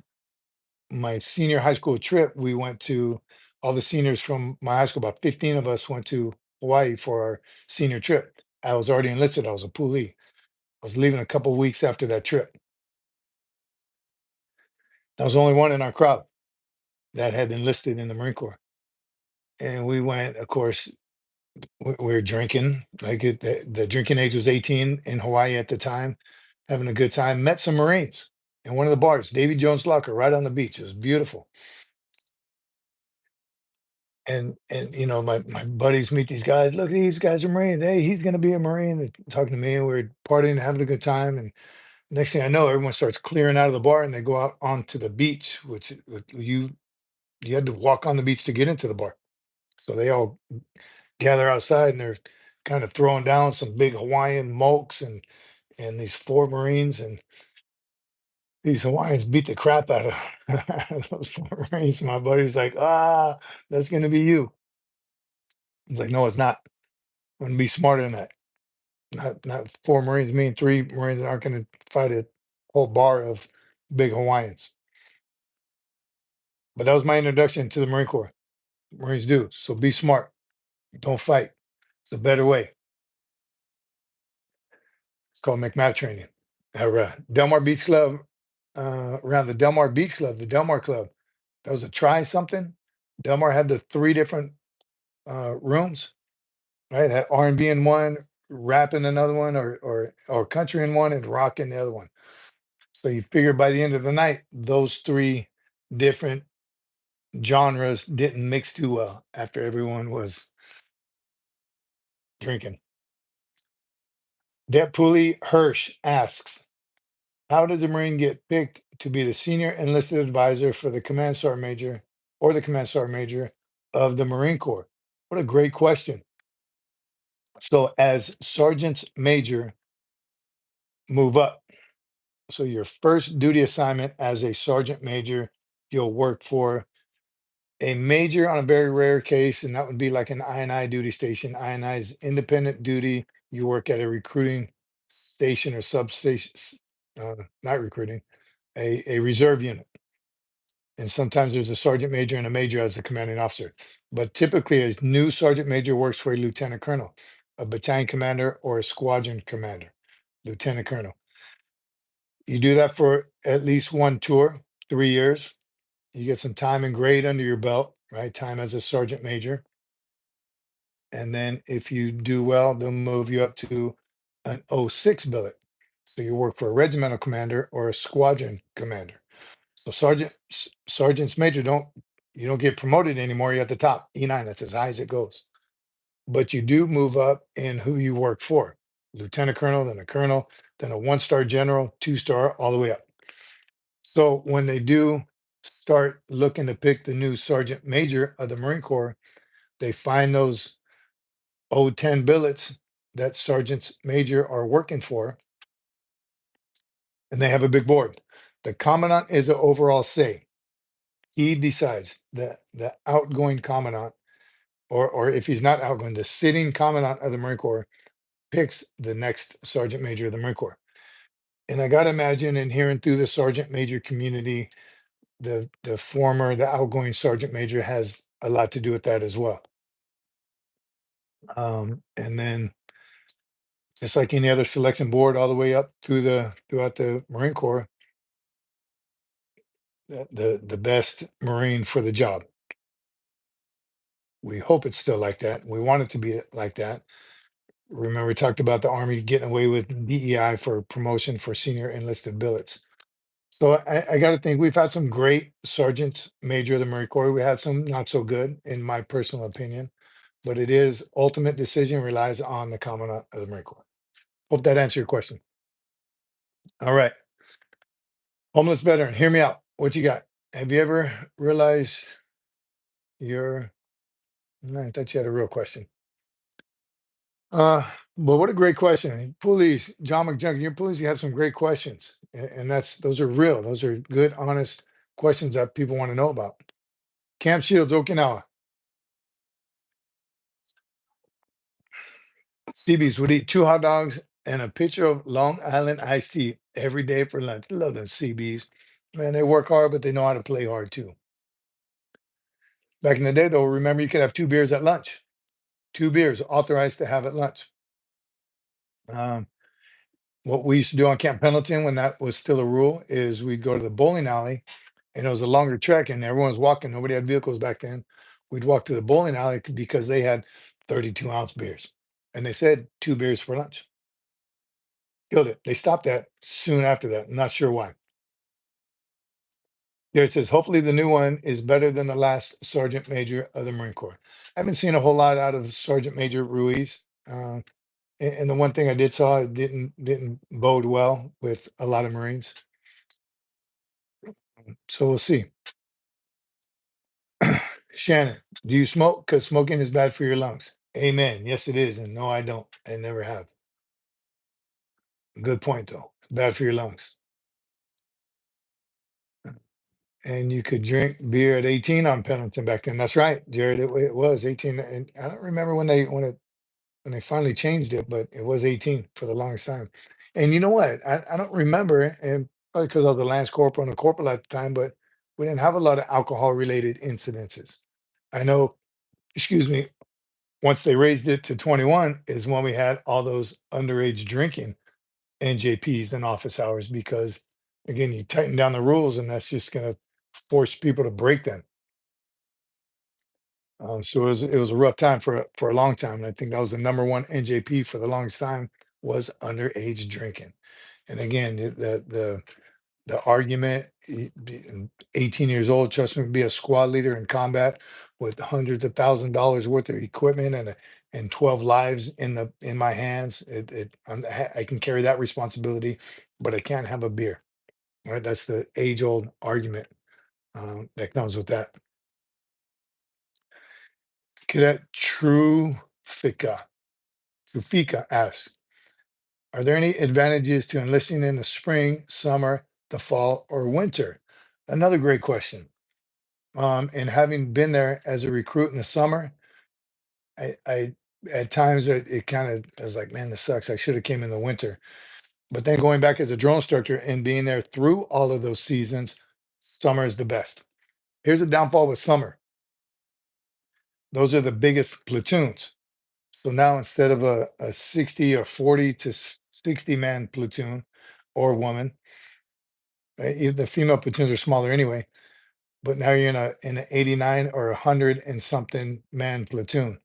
So I don't know who it's harder on, the recruits or the drill instructors, but summer platoons are much bigger. That graduation we just went to at 600 10 graduates in 6 companies. So that's a lot per platoon, more than 100 per platoon. So um, that's San Diego, East Coast. Look at Ping is saying boot camp at Paris Island can get cold as hell in the winter, and in the summer, the bugs will eat you alive. So I'm guessing spring or fall, go in between the two seasons. Summer was hot, and what I did like about summer though, every now and then, and I'm sure Paris Island is the same way, you had some Black Flag days. Black Flag means you can't go outside. But thanks to the drill instructors, would just bring all that thrashing and training inside the squad bay. So give and take. Not sure. John McJunkin, your pulley ship date will be the most important. If your pulley ships in the spring, platoons are smaller. If you ship date in the summer, the late fall time frame, platoons get bigger. Exactly that, Anderson. Oh, that's what it is. Summer's big. Summer's right after high school. That's when most recruits go, right after high school. The winter, they're smaller because that's when kids have procrastinated or they tried something else. They tried a job, they try to go to school and figure out it's not working. I need to enlist in the Marine Corps. So those are the leftovers that didn't go right out of high school. Or it could be because your MOS, school seat, all those things. Needs of the Corps. Parasite bugs in the summer are wicked. Lay Cookie from the desert. Courthouse Bay was rough in the winter. Tell you, that's when we were there in the winter. The 3 times I've been to Lejeune, Courthouse Bay, 2 summers and 1 winter, and the winter was brutal. Hated it. Freezing. Anderson, summer platoons, smaller spaces and sickness spreads like wildfire. Again, in that squad bay, who was probably built to hold. I always thought 89 was the number. I had my head for the longest time. 88 recruits and 1 guy, which made 89. And I don't think as a drill instructor I went over 89. So for some reason I thought that was a number until we started talking about it, and guys, I had 112, I had 114, over 100, and then seeing that graduation last month, there was 615 man company. So obviously more than 100 per platoon. I know summer. So they're big. And you nailed it. That's that many more people in one small confined area. Recruit crud is what it's called. Ask the producer. Recruit, oh, there it is. Recruit crud is a thing. You get that many people from all different walks of life. You put them all in one small barracks and they're all breathing and coughing and you're sleeping together, you're eating, you're face to face with them. The drill instructor, you're yelling at each other. Drill instructors get sick as hell the first couple of days. So you start loading up on vitamin C, you have honey and lemon and all kinds of meds in the duty hut every night. And I think every single platoon, I'm sure I got the recruit crud the first week. You can't fight it. You do your best to kind of maintain it, but it is real. The recruit crud is real. Then you can't go home because then you're going to give it to your family. It's tough. Been there and hated it, wind and cold. Joseph, ski. Marine Corps is making its recruiting quotas, unlike other branches, which have been failing short for years now. Amen. Semper Fi. That's what Marines do. They got to give it up to the recruiters, making it happen. Cadet Bollinger asks, Sergeant Major, sir, can I apply to be a helicopter electrician or mechanic if my ASVAB score is high enough? Yes, you absolutely can. I don't know what the number is, but you want an ASVAB score in the high 70s, 80s, 90s, I'm guessing. But yes, helicopter electrician or mechanic. I know the aviation mechanics do need a higher ASVAB score. So study, take it. Depending on what grade you're in. If you're a junior, take it a couple times and get used to the test. By the time you take it for real, before you go, you'll have a high enough score. Study.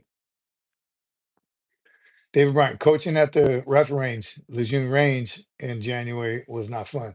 Being on the range in the winter is the worst. And your hands are so cold you don't want to do anything. Man. Jerry, my SDI 91 was Staff Sergeant Valentine and Sergeant Rosado and Sergeant Llewellyn SDI. Didn't we talk about Sergeant Llewellyn? Was that the same one? Did we agree that it was or was not tall, skinny, dark green Marine? Era. He was my J, my first cycle, taught me everything I knew. And then he got relieved. So it might not be the same one. I think we discussed it last time. Stone Bay is a Lejeune rifle range. John the hot dog man. That who came out and brought chow for y'all? John the hot dog. Oh, different spelling. Yeah, that's right. We did. We did agree that it was a different Llewellyn. Hardcore. Yeah, we did. He was good, but what he got relieved for was yeah. But it left my senior drill instructor and two new drill instructors, me and Sergeant Bryant. Told you about Sergeant Bryant. What a beast he was. Loud. God damn, he was loud. So much louder than me. Pissed me off. DIs, Roger says. Son Camacho. Agent, how you remember every one of your drill instructors? Anybody on here not remember the drill instructors' names? Every one of them?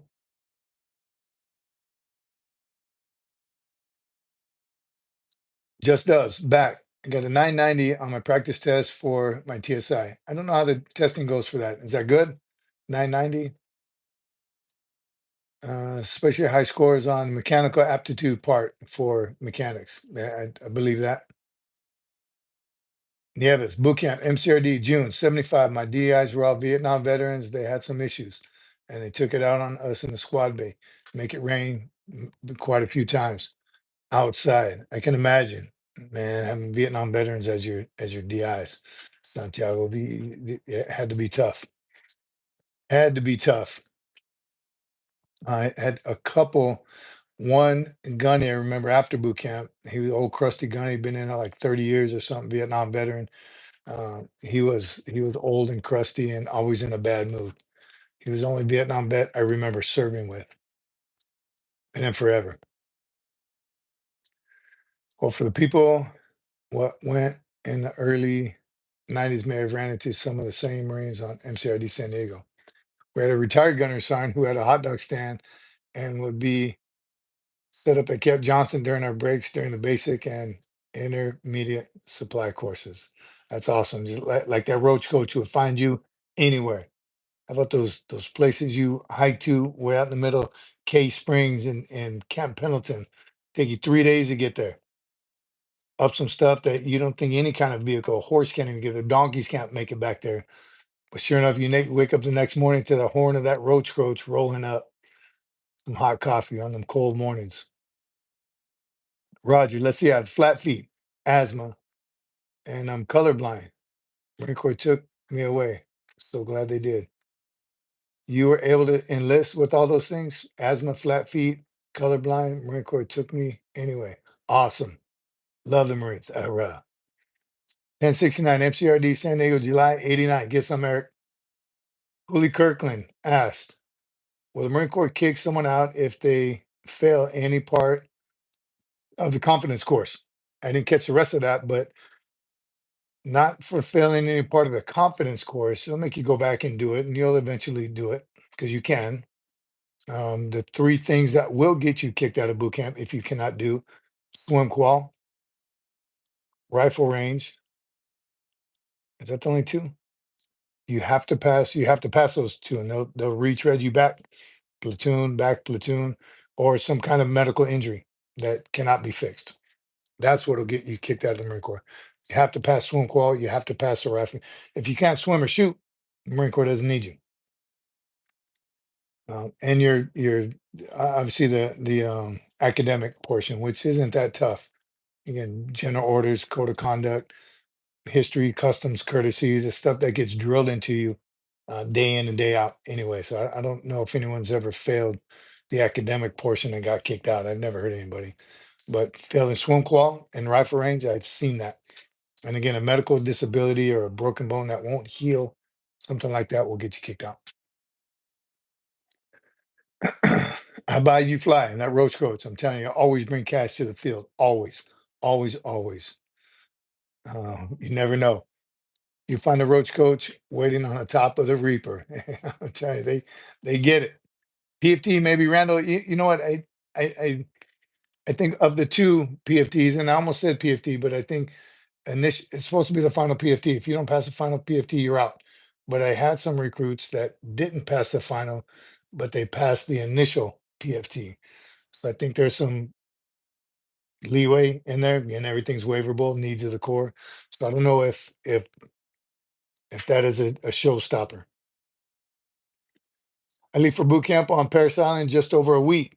You have been very informative, and I just like seeing you in my feed. Just want to say thank you, sir. Get some, brother. Semper Fi. I missed your name. It disappeared, but you got this. If you've been on this channel, I think enough input from everyone here. We got your back. Please come back as soon as you're done, a United States Marine, and let us know. Let us know what's new at boot camp. MCT was a lot more fun. LOL beer and roach coaches. Didn't have MCT when I went through, Jared. Gunny Grinner says, why wouldn't they accept that recruit with all those issues?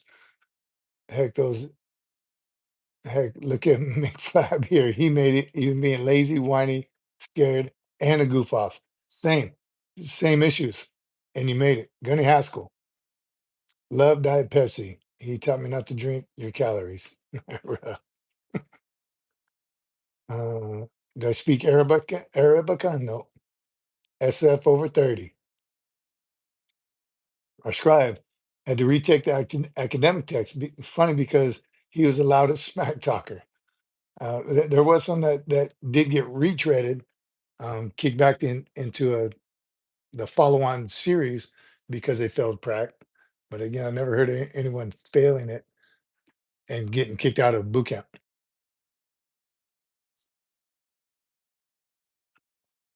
Does that mean Gerber SF over 30, Semper Fi over 30? Hattie, that was you. Yes. Come back, brother. Get some. No pain, no gain. Never quit or give up. They cannot help you, train you, and help you become a United States Marine if you're not willing to give your very best. So give it all you got. We'll see when you get back. If you want it bad enough, there's usually a way to do it. Can he do SF over 30? Special forces? Can you do special forces over 30? Is that what you're asking? SF, special forces? Yeah. Mentally tough, physically fit. There's a waiver for everything, if that's what you're asking. Nicholas, can you do special forces over 30? Home unit 33 K Bay. Missed it. Gone. Does Kemp Lejeune still swoop circle? What does that mean? Also remember Kemple. June was the wrong side of the tracks. Hey, now I'm still proud to have been a second runner up for being picked on a grad in my platoon. Of course, there was only two of us left in that platoon then. Yes, special forces, Nicholas. So got it. I got the full question now. Can you do special forces over 30 years of age? I want to imagine, yes. Army Special Forces, is that what you're talking about? Army Special Forces. I think if you're mentally tough and physically fit, you get a waiver if there is an age limit, and you kick ass and take names. Yes. There's no way they wouldn't have you if you can pass the standards. The army, I think the army is 31 anyway, isn't it? And when we had those ages, 17 to 28 was the youngest, and I don't remember. I don't remember all the age limits. But we had a 34-year-old Marine. So yes, there's Marine Corps balls everywhere. I went to the Marine Corps ball in St. Louis, Missouri. Um, recruiting stations. I'm telling you, VSOs. There's you got to find one. You got to find a Marine Corps birthday ball celebration to go to. Get past the DIs yelling and listen to what they're saying and carry out what they're saying, what they're telling you. I'm telling you that's what it is all about. Did you call him Grandpa? Nicholas, and that 34-year-old Marine was someone we didn't know. We saw an article on a 34 or 36. He'd been trying his whole life to be a Marine. He finally did. But as a drone instructor, yes, I had a 31-year-old recruit. Was the oldest recruit I'd known. and we didn't call him grandpa, we called him pops though. I think I was 26 at the time when I was a drill instructor. So yeah, I thrashed the heck out of him because I could, and asked him how did it feel to be thrashed by someone younger than you. He was a good Marine. He turned out to do very well in boot camp, mature, helped us with the young ones that were homesick and crying and immature. But yes, we did call him pops all the time. I think I was the youngest drill instructor on our team too. That helped me. Good old pops. Heck, I was 20 when I joined, and they called me grandpa at 20 years old. I'm telling you, you get some 17 and 18-year-olds. That's the average age. I'm guessing is 18, um, maybe 19. 26. That was a long time ago, Lake Cookie. I think you're older than me, Lake Cook. Don't make me bust you out. Yes, that was a long time ago. Still feel the same. Uh, no, I don't. But you're old now, just like you, Jared. Yes, we are old. Man, time creeps up on you. Weren't we just in Okinawa, Lake Cookie, drinking in the barracks room? Oh man, good times, everyone. Um, excuse me. Monday night. Man, we did it. We did a Monday night. Remember, no Wednesday night live this week. No Wednesday night live. It'll be next Sunday. Um, coming up, we are. It's October, so that's the end. That'll be our last show for October, right? Next week, next Sunday, and then on to November, the best month of the year, because it's my wife's birthday. Oh yeah, and the Marine Corps birthday. Hurrah. Oh, why did the Marine Corps have 40 option like the Army?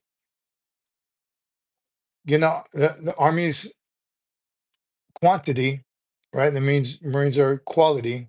Not a dig on the Army, but they have 600,000 soldiers, and then the Army kind of weeds themselves out, and they have some badass soldiers, no doubt. But there are quantities, so that's why they offer so much money for enlistment. That's why their pool is bigger. That's why they can probably go to 40 years old or even older. But it is a whole lot harder to get in the Marine Corps. Las Vegas has the largest Marine Corps balls. I bet. I've been to two there. Docs, Jaime Hernandez, Semper. Good to see you, brother. Now I resemble that remark, Roger. Happy birthday, Madam Producer. I won't tell you her birth date or age, or I think I might have before anyway. Seeing the people freak out during the earthquakes. Yes. From Poolie, what advice do you have for young Marines looking to develop into strong leaders in today's evolving military environment? Great question, Doc. And here's what I could tell you, and I wish more people would think about it. And I relate it to football practice. I remember I played football my entire life as a young kid on the Pop Warner team where I was scrawny and tiny. I didn't play for 2 years. I practiced every day though. I went to practice. I was too small. But I remember every coach throughout all those teams I had been on, to include the Marine Corps teams, back to basics. We forget, we get so wrapped around in all these new innovative leadership training and what you ought to do and the touchy feely and adding what was the leadership trait that they added? I don't have a whole lot of. My producer will remind me here in a minute. You stick with the basics. Knowledge, David Bryan says. Don't assume you know everything. Listen to the people that have been around some. I'm telling you, we all know but leaders forget it when they get on top and they forget the basics. Lead by example. Lead how you would want to be led. Here's another one. Now having kids, I lead people who I want my children to be led that way. That's the type of leader that I want to be. That knowing that treat them like you want to be treated, right? Those the back to the basics, the old school, lead by example. Do as I say, not as I do type of thing out the window. That has never worked, right? Do you have to be an authoritarian all the time? Do this because I said so? There are times for that, and that's what boot camp teaches you. But there's also the persuasive, right? There's different ways to lead every situation and even each individual. Did I treat every single Marine exactly the same? Generally, but people respond differently. So back to the basics. Lead by example. Lead how you would want to be led. And never forget where you came from. That happens a lot in leaders also. That happens far too often. If you're not going to lead, shut up and listen. I'm telling you, you have to be a good follower first to be a good leader. So when you're not in charge, yes, do what you're told. You're not going to lead, just shut up and listen and work with everyone else. My daughter's doing the Marine Corps birthday in 1993, Long Beach Naval Hospital. Be on time, be well versed in your MOS, lead by example. Your word is bond. Jocko has a good leadership course from his experience in the SEAL teams. So again, there's tons of leadership styles, principles, traits, tons of them. But there's nothing more important to me than lead by example. Our leadership traits are great. The 14 now 15 leadership traits. What is that 15th one? The JJ did type buckle. They're all very important. Which one is more important to you? Again, I like dependability. If I can depend on you, I can depend on you to have all the leadership traits. One says integrity and tact, and again, they're all very important if you actually utilize all of them. Justice. I'm starting to, and again, a very wise woman told me that injustice is one of my biggest fears. Injustice in the Marine Corps setting is holding yourself accountable. That's not just if you do something wrong and you pay for it. That's justice, and the right people get punished. But it has a lot to do with the leader. You're not holding yourself accountable. You make poor decisions, and you don't man up to it. You don't own it. Empathy. Thank you, Bob. Very important as well. Again, I don't have a whole lot of empathy, but it is very important. But I think if you stick to the basics, just like in football, I remember get your butt low, arms together, and push back. That's a basic football lineman. How many different ways can you teach it? Right? Keep your butt low, head up, all those things. Leadership is the same exact way. All right. Great question, Doc. Empathy. Yes. Thank you. Behavior. Good behavior. If one has integrity, all else falls into place. Without it, there's nothing. Pulley Ramirez asked the question above. Thanks, Pulley Ramirez. Some DIs motivate through yelling, screaming, shouting, hollering. All the mind led, all the mind led by shaking their heads at me and walking away, muttering and mumbling to themselves about why they stayed in. So again, different leadership tools, different leadership styles. Yelling works, but also the I'm disappointed in you works as well. And again, only you know that as the leader. You got to figure out what works for each individual. And it's not about you anymore as a leader. It's not about you. Once you make it to the top, talked about that, reaching the top of the elevator, you made it. Send that elevator back down. And everyone you trained should be riding that elevator all the way up. If you didn't train them, they're going to get stuck on the floor all on their own. So basics of leadership. Empathy is not a weakness though, unless taken out of context. I agree with that. I had a hard time at first with empathy, Jared. Um, but it is important if it's not abused or overused. Doc says, what did you find the most challenging aspect of being a drill instructor, especially when it came to maintaining discipline and cohesion among such a diverse group of recruits? And that's the beauty of boot camp, Doc. And if you know, you know. If you've been there, you've been there. If you've ever stood on the yellow footprints, that's why they break you down in the beginning. They strip you of everything you know or have been taught, like teaching someone how to shoot a rifle, right? If you heard this before, who shot rifles before? And a bunch of kids always raise your hand. They're the hardest ones to train because they've already developed bad habits. or just habits, not not similar to the Marines. The easiest Marine to teach how to shoot is someone that's never touched a rifle before. Same with leadership. When you get 90 young men in one squad bay together, it is hard. So in the beginning, it is culture shock. It is intense, and you treat them all exactly the same until you start to get to know them.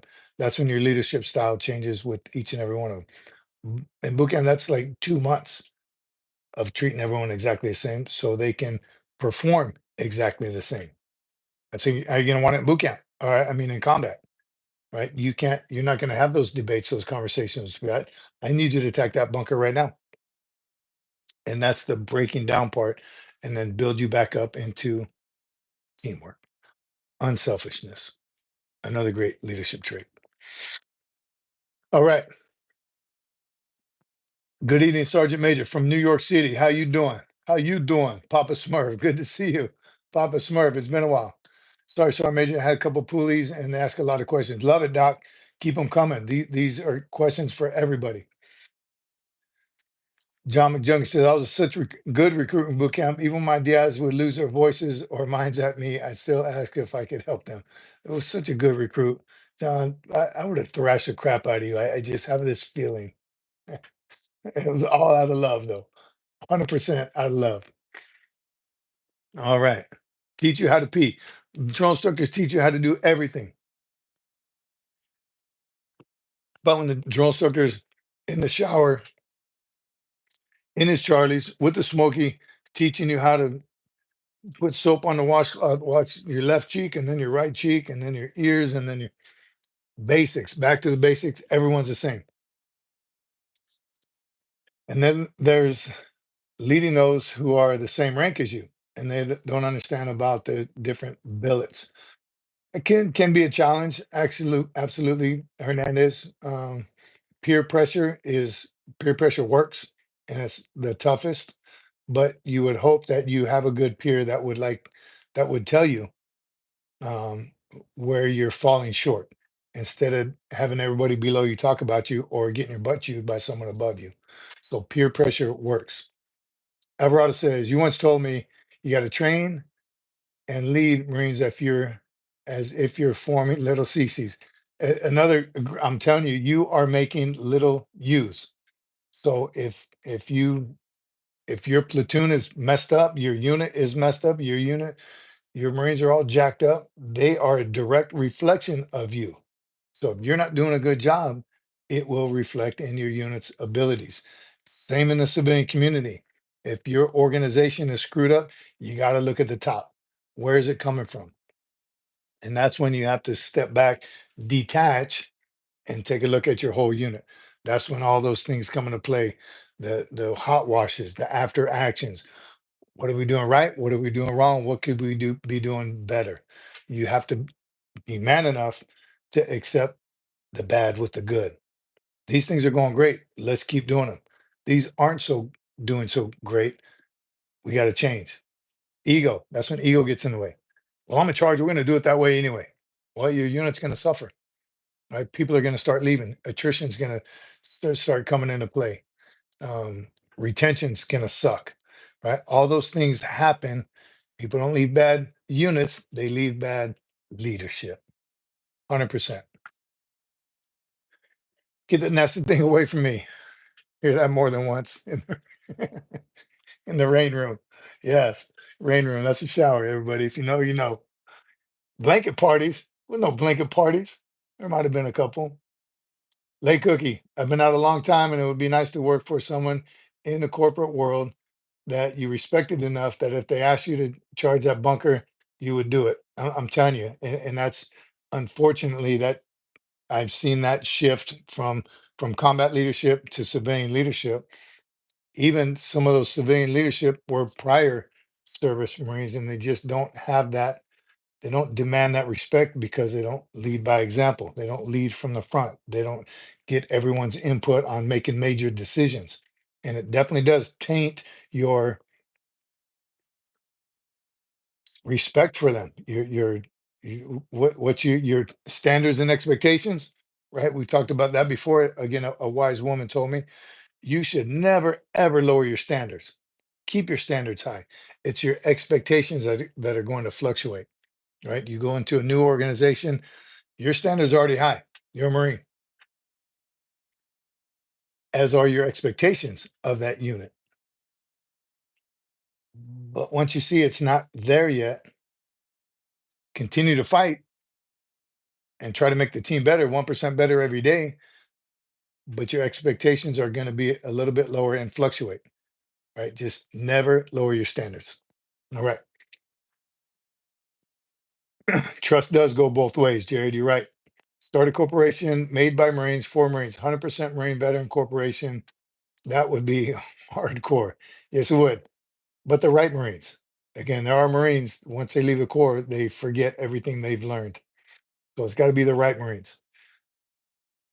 There were no shortage of senior Marines. I wouldn't say trust any further than I could spit. There was no shortage of senior Marines. I wouldn't trust any further than I can spit. 10%. There's 10% everywhere, even in the senior Marine billets. They are.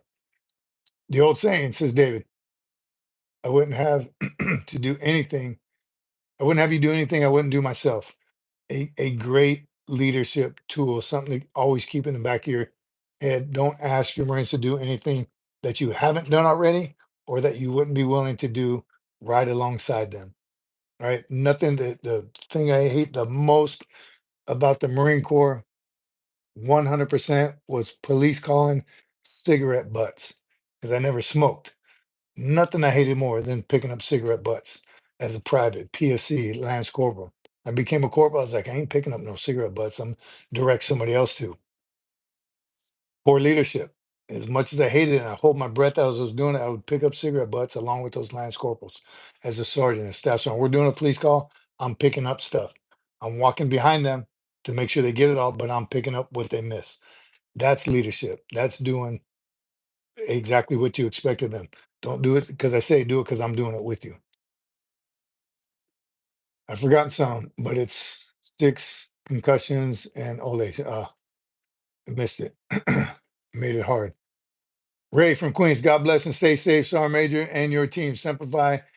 Good to see you, Ray. Thank you, brother, for everything. We'll see you Sunday. We'll see you next Sunday. Simplify, brother.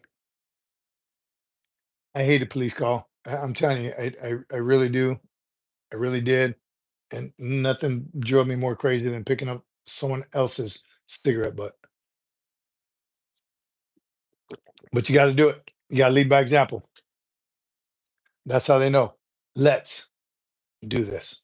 Not this is what you're going to do. Let's do this together. Joseph Ski says, I always felt tobacco products should have been banned in the PXMCCS a long time ago. Tobacco's so bad on the body. I'm with you. But that's also what kept Marines going in situations. Remember, not remember because I wasn't there, but they had cigarettes in MREs or CRATs. I hated field days. But when I had my son, I started him on field days around the house. We have company lunches and I see corporate. Poolie Garcia, as the Marine Corps adapts to new technology and warfare tactics, how do you see the role of the enlisted personnel evolving into the future? So here's why I think, Doc, and I've said this for years, or Poolie Garcia, all the technology in the world, and with the drones, right? They got rid of snipers because they're using drones now instead. All our high speed ships that can launch a VW bus 3 miles away and blow the crap out of whatever its target is. All that is still going to happen, but 100% you have to have boots on the ground eventually, no matter what. So I think the evolution of the ground troops it may get smaller, the footprint may get smaller, but they're always going to need enlisted Marines on the ground going through whatever city, whatever town, whatever area that we just demolished. Boots on the ground, I don't think will ever go away. Um, I don't know how how far into the future we're talking, but because it is evolving every single day with technology, but you're going to need boots on the ground always. They cookie. Officers eating first pisses me the hell off too. That's the easiest leadership softball that someone can toss you, especially when you get a special meal or something out of the ordinary, or there's a limited supply of, and you get those staff and shields or officers, they want to get theirs first. In the field, you have steaks coming out for some crazy reason. Remember the first special meal we got after 3 or 4 months in Desert Storm, we got pancakes. We knew they were coming. They told us they were coming. We're waiting on the trucks. We saw the dust 10 miles away. We're like, that's it. That's the pancakes coming in. They brought pancakes and the line immediately, boom, started. And people were quick though. Good leaders are quick. Hey, corporal, get out of there and tell all your lance corporals eat first. Um, but that's an easy leadership softball tool. That or a softball that's tossed to you as a leader. Yes, as an NCO, be the one serving staff NCOs. You should be serving. Make sure everyone gets a portion before you get. They run out, you ain't getting them. But those pancakes, I got to tell you, that was pancakes with syrup and peanut butter. There's so many damn flies in Afghanistan. I probably ate a dozen or more flies that day because they come land on your pancakes and your peanut butter get stuck in the peanut butter. You couldn't pick them out enough. You just ate them. It's good. It's protein.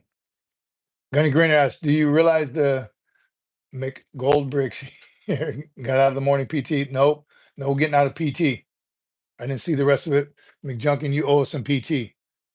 You owe you some PT. So get after it. Then you can have some pancakes with some peanut butter and syrup, maybe a couple flies will land on it and just motivate you. Get after it.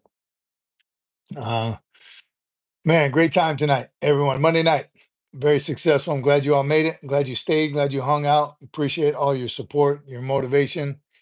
Um, appreciate it. Box lunches at the back gate of Kadena.